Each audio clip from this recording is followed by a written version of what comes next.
Welcome to the Empowered Catholic Podcast with Karen and Curtis Herbert, where we combine the best of theology, science, and coaching to inspire your empowerment.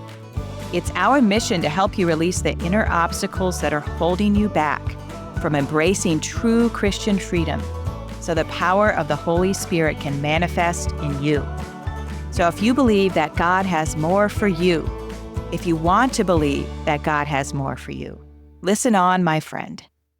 Welcome to the Empowered Catholic Podcast. I'm Curtis. I'm here with Karen. Hi, y'all. It's Karen. Happy New Year's, everybody.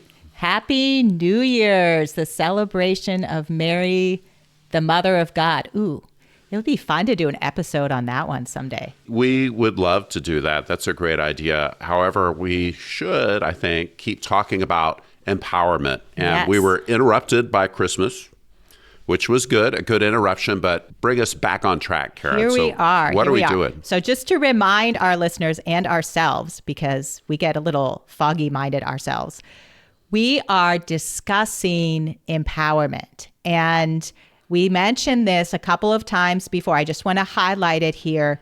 What we're trying to do is describe empowerment from a number of different angles. Okay, we're not giving you a definition, but we'd like you to enter into the angles that we're looking at empowerment and the ways that we're talking about empowerment and start to put a picture together in your mind about what it is we're inviting you to invest in, what it is that the goal is. And here is today one more way to look at and understand empowerment.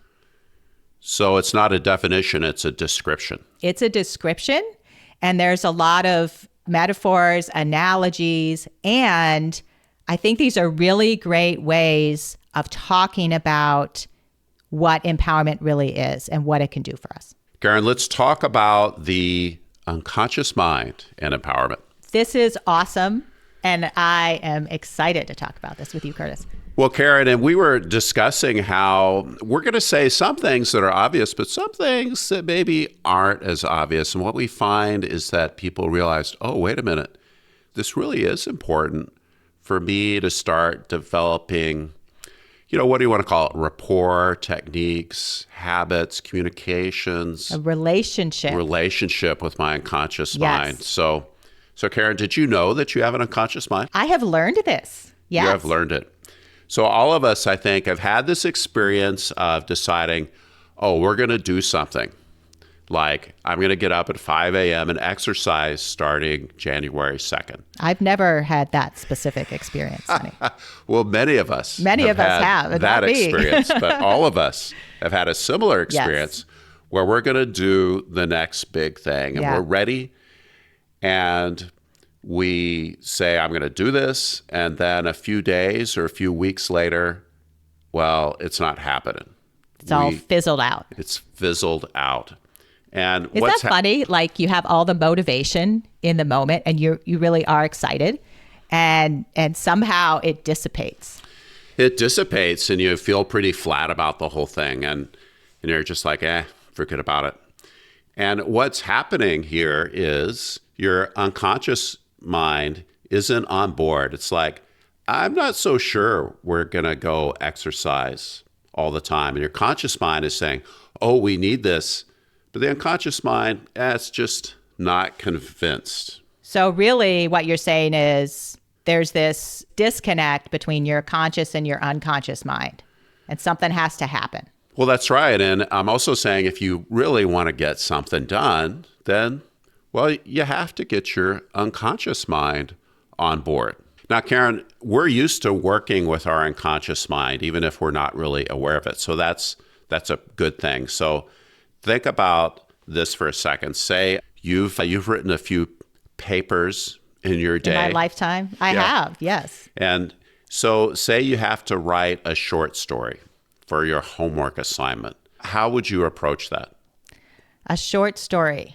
Well, I usually have to get in the right space. Like, I have to find the right place to create the right atmosphere for my brain, whatever conditions those are. For me, I have to get away from noises or activity. I think there's some people who need to get into noise and activity to have the right conditions for their creativity, but not me. I need quiet. Yeah, I think I would probably think about it for a while and have some ideas. Then at a certain point, I would go, and I like the quiet place without the distractions. And I would start to put pen to paper, so to speak. And I think all of us have some idea of what it takes to get us into the right frame of mind to do the work. And that's because, well, we're getting our unconscious on board. We're setting the stage to work at our best. Or here's another one. Let's stick with the school theme, because we can rejoice that we're not at school anymore. Yeah, exams are over for us. Yes. Well, actually, not entirely, but mostly over for us. Oh, always another test, my friends. Well, say that you had to memorize a list of facts. Yes. So I think most of us, what we do is we write them down, we read them a few times, and then we start repeating them without reading them. And we go over and over until we've memorized it. Yeah. So that's a process. But I mean, how do you actually memorize it? Like, what's happening actually? Wow. That's a really good question. Yeah, I don't know. Well, somehow, I mean, the things that you know at an unconscious level. So somehow it's like you're installing them in your unconscious, right? I like that image, installing them. So I have this process, but I don't really know how it all works. And that's my unconscious mind. It just does all those things for me. It's really quite brilliant. It's holding on to the information because basically your process has told it to hold on to the information. Right? Yeah. And your unconscious mind, really, it has a lot of, maybe agency. That's not quite the right word, but just say, how many times have you driven to some place and you pull up at your destination and then you vaguely wonder, oh, I don't really remember how I got here. Yeah, you weren't consciously thinking about it. Yeah, it's a place you're used to going all the time. Yeah, autopilot. Yeah. Or here's my thing I do is I'm on the freeway and all of a sudden I wonder, oh, what freeway is this? And then you ask me, what freeway am I on? Can you tell me? Yeah, because it's bad when you get lost, honey. So anyway. So a couple of those examples, Curtis, I think are highlighting that when your conscious and unconscious mind are not in rapport or are relating well or on the same page, then you don't get, in this analogy, to the place you're trying to go. And then in other examples, like the driving, they're working together well so that you end up where you intended to go. Right. So when they're cooperating, you're getting powerful results. And when they're not on the same page, you probably don't get any result. You know, the analogy that we like to use, and it was coined by Jonathan Haidt, who's a very distinguished researcher, and he says the conscious mind is like a rider on a very large elephant, which is the unconscious mind. And it's a great big elephant. And when you, as the rider, want the same thing as the elephant, it's big. It is taking you places. It is plowing through obstacles, and life is great. And then when you, as the rider, tell the elephant to go do something it doesn't really want to do. It doesn't want to do. Or maybe it has a conflicting things it thinks it's supposed to be doing. Yeah, or it's not getting the direction it needs. And you're like, go left. And it's like, oh, that's the signal to go right. And it goes galloping off. Yeah. The thing is, that elephant, it's going to do what it wants until you learn how to give it direction. And like sometimes we can whip the elephant and beat it and yell at it and get a certain amount of cooperation. Yet, if it's not wanting to do the thing, as soon as we turn off the force, it just fizzles. Yeah. Well, in fact, Curtis, I think that's our general default way of dealing with the elephant. Just kind of beat it into submission until you think it's going where you want it to go. But as you said, it doesn't really get us very far. And even as far as it gets us, it takes this enormous amount of effort to get a little bit of the way. Yeah, it's tricky because I think we've all had the experience where we've really forced the issue and gotten some things done. And so we have that experience and then we extrapolate it. We think, well, this is how you do it. So anything that I want to get done, it's just a matter of forcing the issue. It's a matter of bearing down, of being tough or whatever. Or working hard or giving it more effort. Giving it more effort. Yet it's just not going to work all the time. And all of a sudden, how many times have I told myself, well, look at all the things I've done. I've done some big things. And yet now here I'm with this. Yeah. And I can't get it done. What is wrong with me? I'm lazy. I'm not trying hard enough. Or I can spiritualize it, it's the sin, it's the sloth. Right. Maybe it's concupiscence. I always forget what that is, but I like to say it. I'll remember in a minute. Yeah. Yeah. It's easy to start beating ourselves up about the things we must be not doing or doing incorrectly. And the goal, the ideal is to get them cooperating together. When the conscious and the unconscious mind are cooperating, then things are happening. And that, my friends, that is empowerment. Yes. Let's let this sink in for a minute. So take all that Curtis has been saying and I've been saying so far, and just let that sink in for you as you listen to it. Getting the conscious mind and the unconscious mind cooperating together towards the same goal or destination, that's empowerment. That's a really good description of empowerment. And you feel powerful. You can feel really empowered when everything is clicking into place and everything in you is working together towards the same thing. So, Karen, here's a kind of a funny little example of how the conscious and the unconscious mind could be opposing each other. Are you ready? I would really like to hear it. Okay, so Karen, here, I want you to do this now. Okay. It's very important, Karen, that you immediately, urgently, right now, stop thinking of white bears. Do not think of white bears. I hate it when people do that. Well, it's not possible, right? It's not, because you automatically think of the white bear. Yeah, so it's a trick, but it's true. This is a real thing. So there's always a guy, with some experiments, and he's a research guy. Jonathan Haidt talks about him, Haidt. He talks about him, he creates minor obsessions for people by instructing them not to obsess. And so what's happening is... So wait a second. So the experiment was, I'm going to instruct people not to obsess with the goal that they will create an obsession. Yeah. He has his tricks to make them obsess over things. And he tells them to stop obsessing, which just puts them into a downward spiral. And the way we think the brain is working here is, if you were driving to a destination, you're going to fix that in your mind.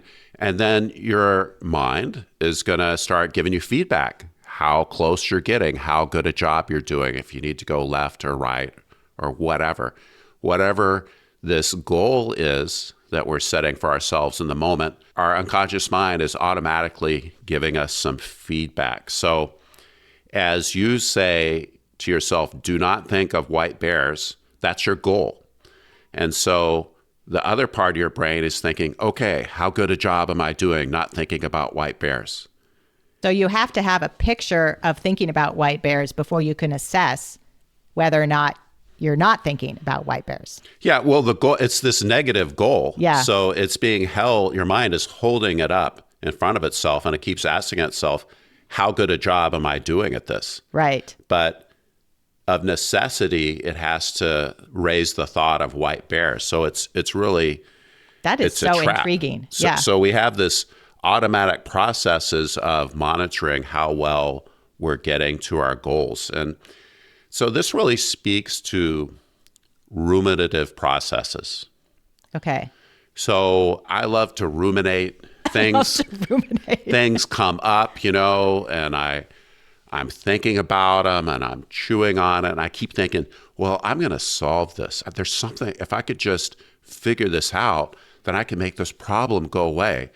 But what I'm ruminating about is something that happened 30 years ago. Yeah. Or whatever it is. It's not going to be solved, especially if I've ruminated endlessly on this topic. More thought is not going to solve it. Yet here I am. I have this goal of solving this problem, or perhaps I'm trying to put it out of my mind. And that's it's like this don't think of white bears. I'm like, okay. So I need to stop thinking about this. Okay. Am I doing a good job of not thinking about it?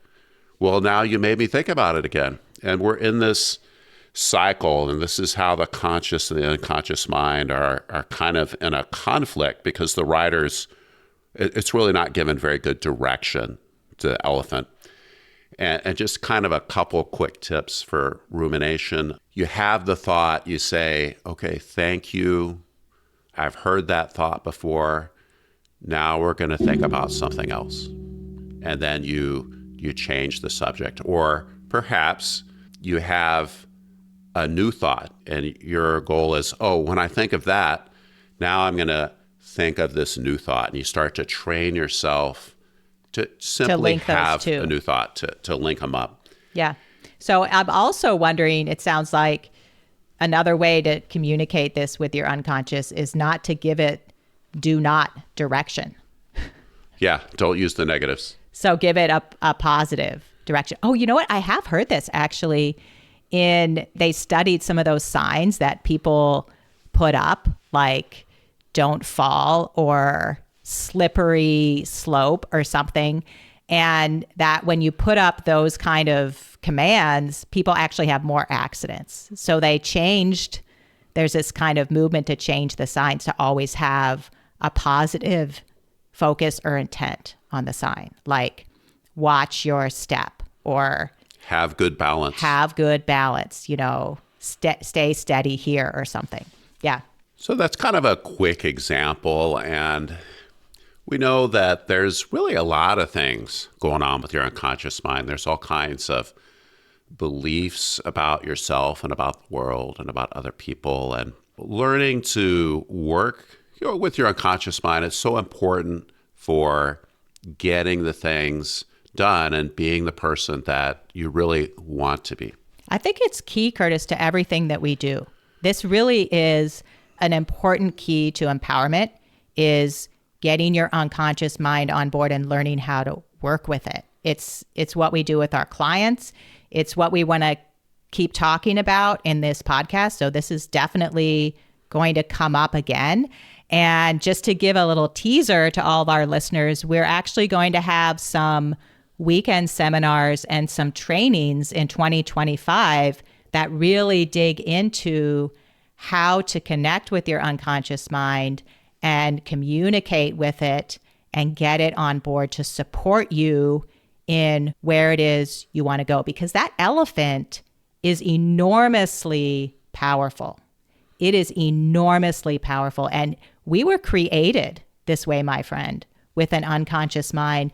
And the goal is for it to support us and bring that power so that we can step into these things that we're called to do in a more powerful way.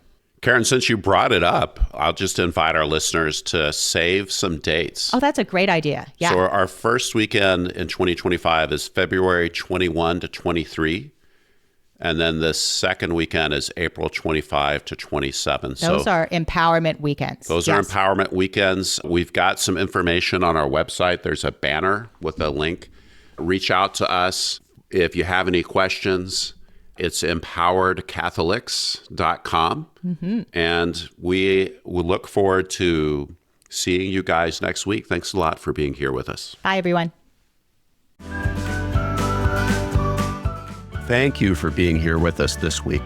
Visit our website at empoweredcatholics.com to learn more about us. And remember, as Pope Francis says, God comes to break open everything that keeps you closed in.